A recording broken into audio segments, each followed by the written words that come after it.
Hi, this is Jocelyn from Boo Boo's Best, and wanted to talk a little bit today about the importance of handling, especially handling your puppy.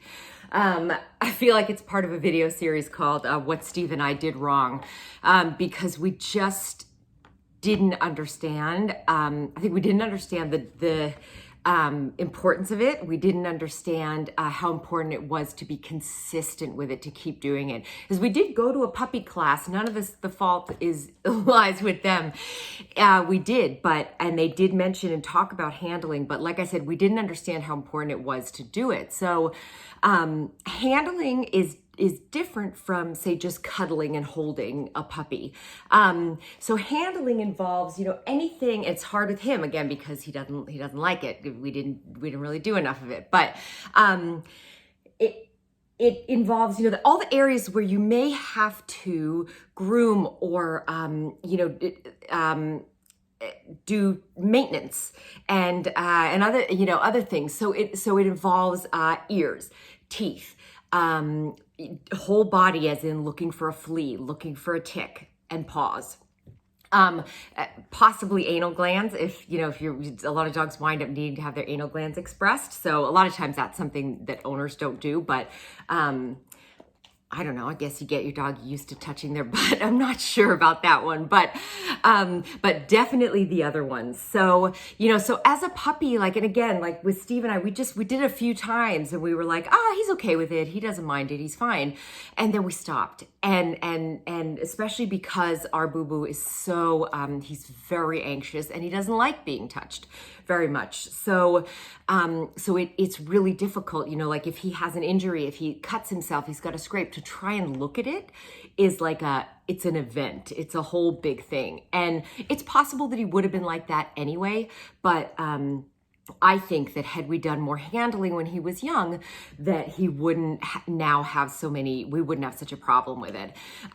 So, for example, and I'm sure there's lots of good videos of people with actual puppies showing how to do this. Like I said, unfortunately, I really can't do it with him, but, so with their ears, say, get them used to you rubbing their ears and, gently and maybe a little inside the ear. And I do have a blog with a home solution, a DIY solution, ear cleaner solution. So you could always look at that and try, get them used to you using a cotton pad, or, soaked in the solution or in nothing, but just get them used to you, touching their ears, putting something in the inside of their ears. I think treats are a great way to reinforce that this is a positive experience. Start with maybe just a little bit at a time and then increase the amount that you do it. So that's ears. Teeth, even just, he will sometimes let me do his teeth, but, just start with touching the front teeth, since those are easy to get to, and offering a treat or something yummy. And then you can progress to doing more. Some dogs will let you use a toothbrush. He won't let me. Some dogs, they have, finger brushes you can use. He will let me if I put some tasty, doggy toothpaste on my fingers. He will let me rub it along his teeth and his gum lines for a few seconds, and then he'll run away.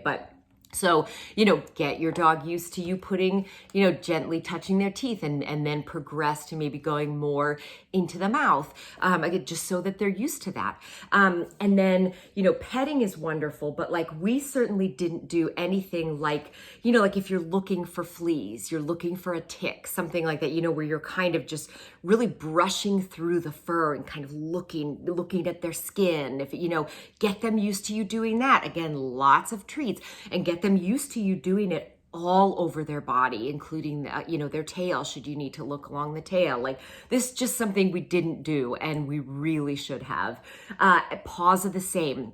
A lot of dogs don't like to have their paws touched. So there's lots of different ways to approach it, but puppy is the best time, to just touch their paw and give them treats. And then maybe just see if you can extend the amount of time, and maybe the pressure with which you're touching their paw. Again, let's say you have to look at their paw pad, or, we get a lot of foxtails here. You have to pull something out, just things like that, where, get them used to you really touching their paws, touching their nails, That's really important. So I'm going to do another blog and talk a little bit more about nails. There are some different options, you know, if like us, you have a dog where you really can't trim his nails.